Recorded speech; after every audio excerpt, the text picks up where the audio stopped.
Hi everyone and welcome.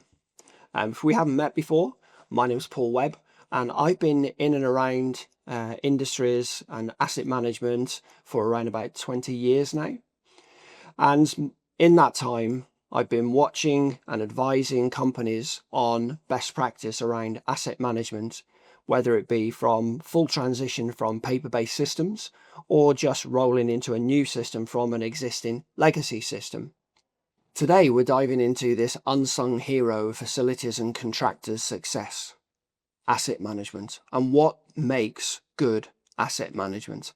Whether you're running fire alarms across a block of flats or apartments, or managing keyless entry fobs at a facility, or whether you're overseeing CCTV setup for a client, your assets hold the key, quite literally sometimes. So a few slides with some bullets and some pointers, and then we'll get into Joblogic and what good asset management and best practice looks like inside our system. So let's start with the why. Why should anyone care about keeping their asset records up to date? Well, firstly, engineers need to know what's been done before and what they're working with. It's also your compliance trail. Think Lola, Fire Regs or SFG 20 and you'll see where I'm going with this. You can't manage what you don't track. If it fails, what was the history? What happened previously? And a clean log means warranty protection, faster servicing and fewer disputes. And in sectors like fire safety, access control and security, your assets are often safety critical. If you miss a service or an install the wrong spec, it's more than a headache, it could actually be a liability. Let's talk about best practices at a high level. Now here are some universal truths, some good habits that work whether you're using Joblogic, Excel or a notebook stuck to the wall or in the van. Tag every asset with a unique identifier, physical or digital. Keep records consistent, make, model, install date, location, service frequency, you know what I'm talking about here. All this is going to help in the long run. Photos and attachments. Engineers love seeing what they're walking into. They love seeing what happened before. History is gold. Log every job, every part replaced or upgraded. Set service schedules, especially for life-saving kit like AOVs or smoke alarms or door access relays. Basically, what I'm saying is treat your asset data like your van keys. If you don't know where they are or what's in them, you're already lost. So let's bring this to life a little bit more in your realm, in your industries. Fire safety assets. So we're talking smoke detectors, panels, AOVs. These are governed by law. Now you know that, you don't need me to tell you that, but good asset tracking equals no missed service, no expired certificate. Gives you that audit trail, gives you that safety. Access controls, fobs, maglocks, barriers. If it fails, you lock someone out or in. Tracking versions and firmware really matters here. Security systems, cameras, DVRs, intercoms, especially with GDPR, storing footage and ensuring checks are logged is critical. It's key to your business. These aren't just nice to have records. They're protection for your clients, for your engineers, and you as the contractor, of course. I'm not going to bore you with stats, but we all like a good stat, but here's what the industry tells us. 60% of faults in fire systems stem from poor maintenance record. 60% from just not having things documented correctly. Let that sink in for a minute, guys. 1 in 3 engineers say asset data is often outdated or missing when they arrive. I mean, how do we expect them to work when we're not giving them the correct, up-to-date information? And companies that digitize their asset management cut service admin time by 40%. Now that's the industry telling you that, and it's our data at Joblogic telling us that. And what do auditors or insurers want to see in 2025 and of course into 2026? They want time-stamped service logs. They want photos before and after the work is completed. They want clear asset ownership and locations. They want missed service alerts and it obviously documented, and evidence of planned versus reactive work. These are all things that you guys should be doing as standard, as best practice within asset management. If not, the auditors are going to have one or two questions that you're going to struggle or take a lot of time to answer. Okay guys, so let's have a look what a best practice asset register looks like inside Joblogic. Okay, so obviously we're going to start with the assets menu here, and we'll come back to add in an assets shortly, but what we're going to do first is just quickly show you the asset screen and what you should be, or any company should be, aspiring to have. So you can see here I've got clear asset registry over 2,000 items, all put in with their descriptions, the customer name, the classification, the location, number, serial number, and you can even go as far as QR codes and system IDs if it's a multi-asset system. So that's what it begins to look like on the screen in front of you. Nice, healthy asset register, and of course everything in Joblogic, blue hyperlink, I can drill into it. I can go into the history of it. I can look at all the jobs it appeared on. I can look at any related assets and so on. Okay, so that's how your assets should begin to be built, or begin, rather looking like inside Joblogic. Those lovely sort of tags, equipment classes, descriptions, all those sorts of things. But let's start from the very beginning so you guys can see how to do this yourselves. So let's go back to our main asset page by clicking the asset button at the top left there. And what you'll be able to see is I can add a brand new asset here, or I can go to my asset menu and add an asset here. So I'm going to use the green button and we're going to get stuck into adding a new asset. Now for this webinar, I am just going to choose any sort of site. Doesn't really matter which one. And then what you'll see is once it's populated the customer and site information, my main focus is on this part here. So this is all about the asset. Now it sounds a really simple thing, guys, but if you give it every bit of detail you can, then of course it's better to overload it than it is to underload it, if you see what I mean. So let's take our time and give this a little bit of detail without obviously taking too long on this session to do this. So Joblogic has a equipment library inside it. Now, quite simply, what that equipment library does is allow you to build templates of your most frequently used or frequently bought or installed assets. And what you can do inside that library is you can arm it with pre-populated data.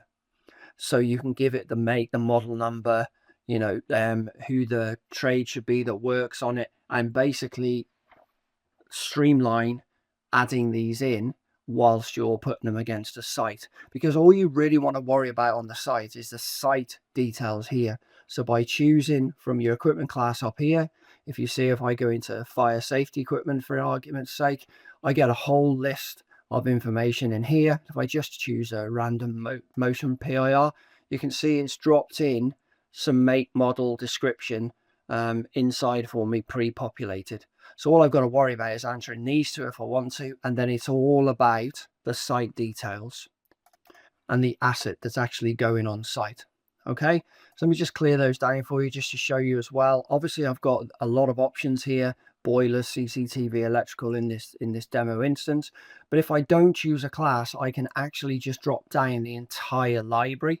So, and of course, guys, standard in Joblogic, I can search and drop to where I want to go in there. But I'm going to use fire safety equipment on this session. And if I go in here, I'll just use the 64-way wireless panel in here. And again, I can actually stipulate the trade that I feel should be working on this or installing it.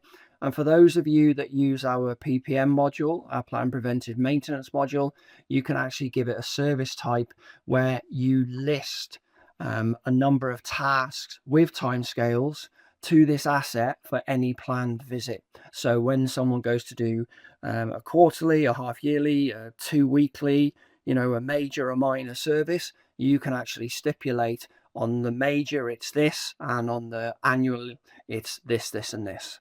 Okay, so that's my asset details chosen from that library. Now I want to concentrate on filling in the actual asset details that are on the site.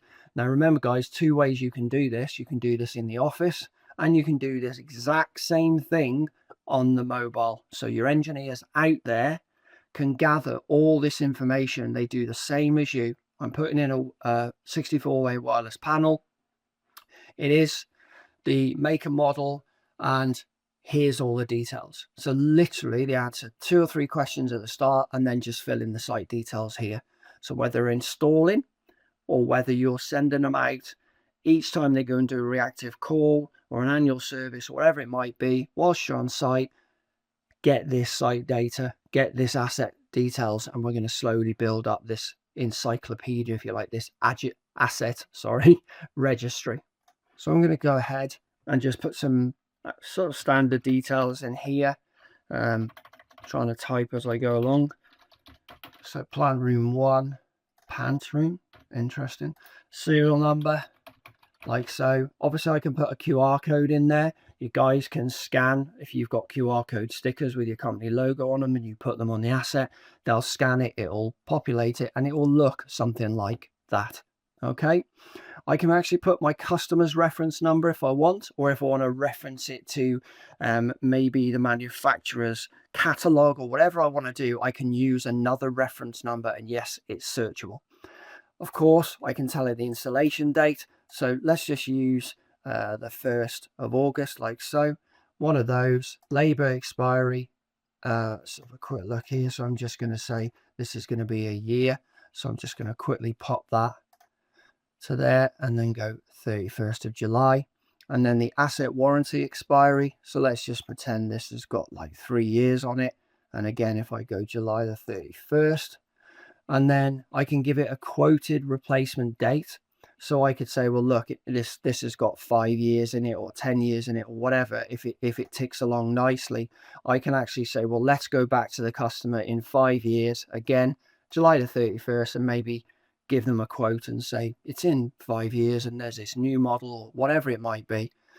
And of course, you can try and give it a budget replacement cost again. So if I just put £2,500 in there.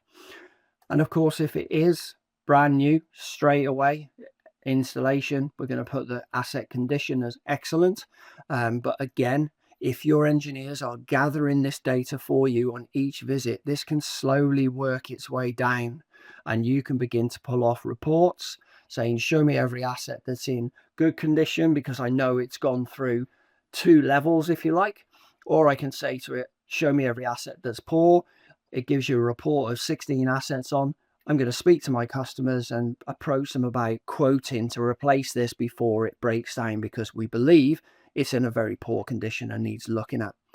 So I'm going to go ahead and just put excellent in there. I can put any comments about this asset on this site here, and I hit save. So now that's saved, what you can see straight away at the top, information on the asset, the warranty expiry date, which is great. And then, like all the other screens in Joblogic, you've got that blue kind of action band, as I call it, where you can actually go in and do things. So because this is a brand new asset that we've entered into our register, of course, all the quotes that get put on the system against it for this particular site, remember, we're now in the site record. We're not using the equipment library anymore. We're into the site record for this particular asset. So still on our asset screen for this 64-way wireless panel, but it knows it belongs to this customer and site, and anything that gets quoted for or done job wise, any notes that get added to this asset, any related assets. So again, guys, you can have a multi-asset system on Joblogic and link all the assets together. So obviously the beautiful example is you've got your wireless panel, and then you can have all your detectors, PIRs, everything linked to this panel, so you get an entire system. And that's where that system ID comes in, where you can say, show me everything on system ID number KT175, and it will then give you the panel, the PIRs, the detectors, everything that's linked to that system. Okay. You've obviously got any electronic forms that get carried out against this panel, the history, the life of in here, and of course, any history if we move this to another site, and the full audit of if anyone alters any details or adds any comments to it, time and date stamped. Okay, before we move on, I'm just going to press the edit button here because there's something I like to do on the assets, which is the asset thumbnails. Now you can have an equipment thumbnail from your library, so that's usually a picture from a catalog of this panel, would be nicely displayed there. And you can have the asset thumbnail, which will come from a picture on site when your engineers installed it. Now, if you do want to put this against the asset, which I highly recommend from the mobile or indeed from the office, you have to go into the notes section here and then basically just say picture of asset, and then if we go add attachment, and then we go down to downloads, and we go to this fire panel here, and then we simply hit save, like so. Okay, and that's it. Now what that's done is when I go back to details here, if I just hit refresh, I get a nice picture of my asset there, which is great because obviously it comes to the mobile, etc. But what I do like about it is if we go back to the asset list itself, and you can see my panels here. If I press this grid one here, you can see I get a library with all these pictures, which can look really impressive as well and can be really useful for people. So you can have this list grid choice, but I like the grid. But for this session, we'll stick to the list. But I just wanted to show you that. All right. So quick recap, guys. We've gone into the asset library and we've added a brand new asset. We've given it as full a detail as we can at this point. And obviously what we can do then is send a task to the mobile for someone to collect all the information, do a site sort of recce, if you like, and you go and do floor 1. And all you're doing on that site for that morning is entering loads of asset details, taking pictures, and helping us build this asset register. And don't forget, guys, all the options that we filled in on that panel. And one particular thing I like is that condition. It's such an easy thing to tick, and it's an easy thing for your engineers to update on each visit. It doesn't matter if it's a call out, if it's a PPM, whatever it might be. Tracking that condition over time is going to help you forecast your asset lifespan. It's going to help you plan replacements before they fail. And of course, it's going to help avoid reactive callouts that cost more in the long run. Okay, so either, like I said, you do that data collection thing with your guys on the mobile. Each time they go there, you collect a little bit more. Some of the customers I've worked with say, okay, you know, Dave's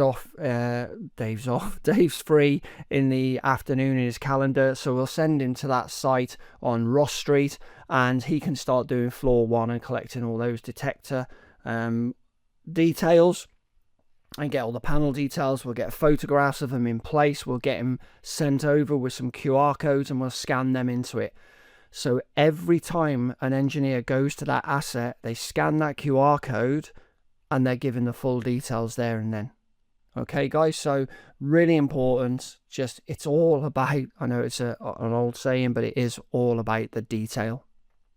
So let's have a look how this looks in the mobile app as well, just to give you an oversight of what it actually does. Okay, guys, so here's my mobile screen up here. I've just put a fictitious job in there for us to look at this. So I've attached the asset we created and created a job for it. and then basically saying, look, the access panel is continually alerting to faults in zone 2. So if I click on the job itself, of course, those of you familiar with the mobile app see all this, but obviously it's down here in the actions area where your guys can actually, you know, sort of get stuck in and do things and add things. You've got this asset section, and inside there you'll see that my wireless panel has indeed arrived.